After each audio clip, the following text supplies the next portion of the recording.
और इसी का कहीं न कहीं सॉल्यूशन निकालने के लिए भारतीय स्टार्टअप्स यहाँ पर डेवलप किए गए हैं और प्रधानमंत्री उन्हीं स्टार्टअप पेविलियंस का यहाँ पर अवलोकन कर रहे हैं। ये हम दृश्य आपको दिखा रहे हैं। इंडिया एआई इम्पैक्ट एक्सपो 2026 का उद्घाटन कर चुके हैं प्रधानमंत्री और उसके बाद एक्सपो में जो विभिन्न पेविलियन वहाँ पर लगे हुए हैं उन पेविलियंस को प्रधानमंत्री वहाँ पर देख रहे हैं, प्रधानमंत्री उनका अवलोकन कर रहे हैं।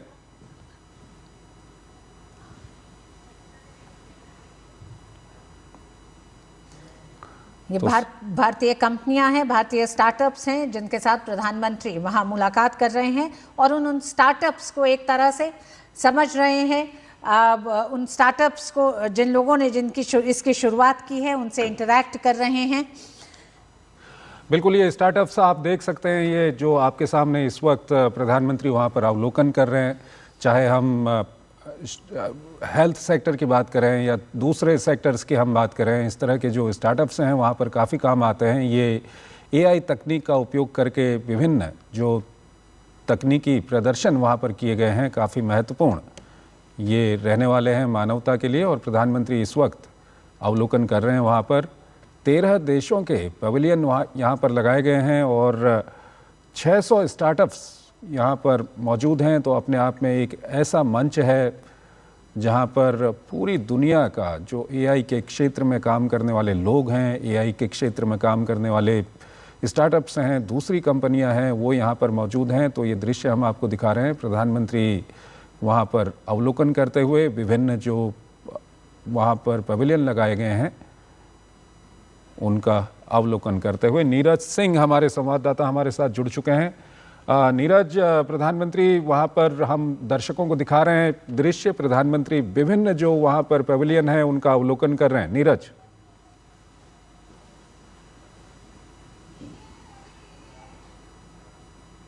देश के अलग अलग हिस्सों से, दुनिया के अलग अलग हिस्सों से यहाँ पर पहुंचे हैं और इसमें एक बड़ी संख्या चंद्रशेखर जो भारत के स्टार्टअप्स की है।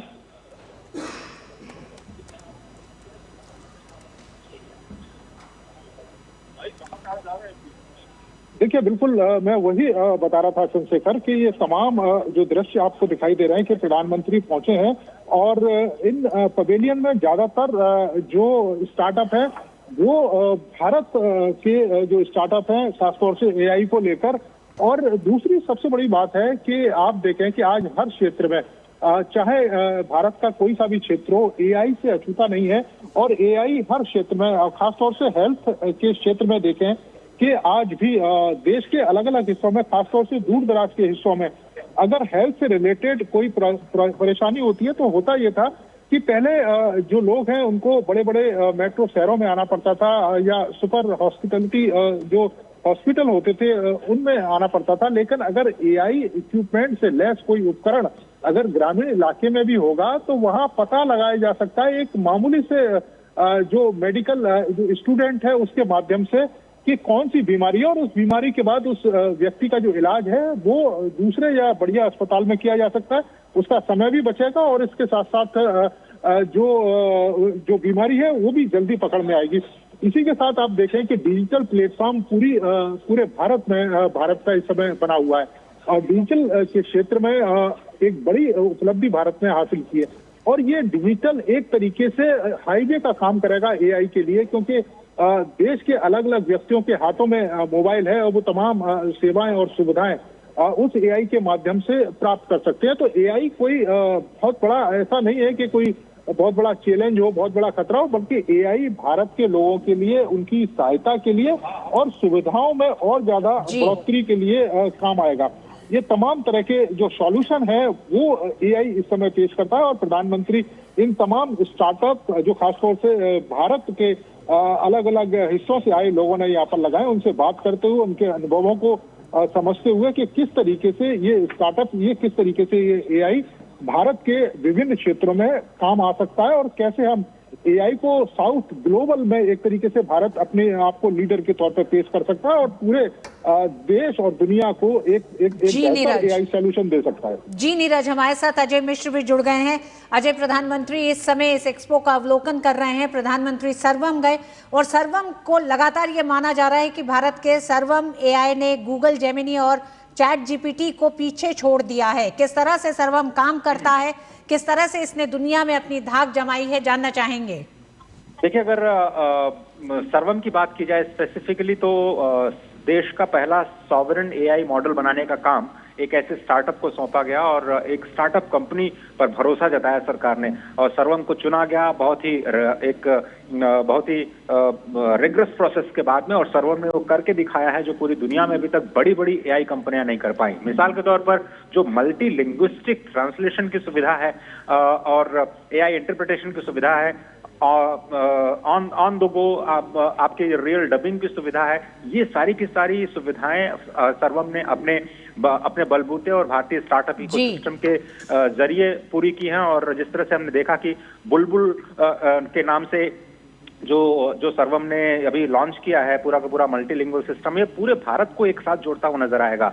आप सोचिए कि पूरा का पूरा एआई मॉडल पीछे काम करता हुआ एक आपके हर उस प्रश्न का जवाब देगा एआई के माध्यम से जो दुनिया के किसी दूसरे कोने में दूसरे चैटबॉट्स नहीं दे सकते हैं। तो अगर एफिकेसी की बात की जाए तो आपके जेमिनी थोड़ा बहुत उसके करीब आता है, लेकिन बाकी जो दूसरे चैटबॉट्स हैं वो उसके सामने बिल्कुल नहीं ठहरते हैं। तो 93% से ज्यादा एक्यूरेसी इस सर्वम की बताई जा रही है। इसका ऑडियो वर्जन अलग है, इसका वीडियो वर्जन अलग है और बुलबुल जिसको हम बात कर रहे हैं जो कि मल्टीलिंगुअल आपके जो आप सवाल करते हैं उसको स्थानीय भाषा में आपको जवाब देता है। ऐसी सुविधा दूसरे जो वेस्टर्न कंट्रीज के जो सॉल्यूशंस है हमारे पास उसमें उपलब्ध नहीं है, क्योंकि उनको भारतीय स्थानीय भाषाओं की जानकारी नहीं है। तो भारत के जो ग्रैंड चैलेंजेस हैं उनको सॉल्व करता हुआ ये सर्वम बहुत बड़ा।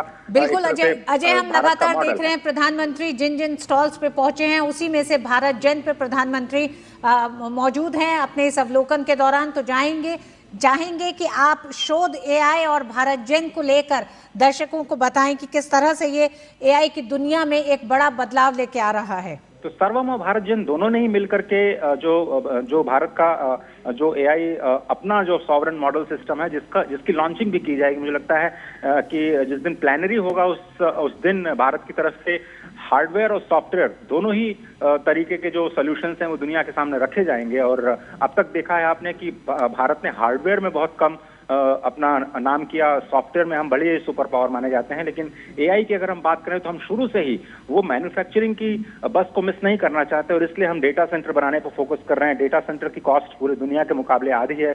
अगर आप जीपीयूज की बात करें तो 30% 40% पूरे ग्लोबल कॉस्ट में हम बनाने के लिए रेडी हैं।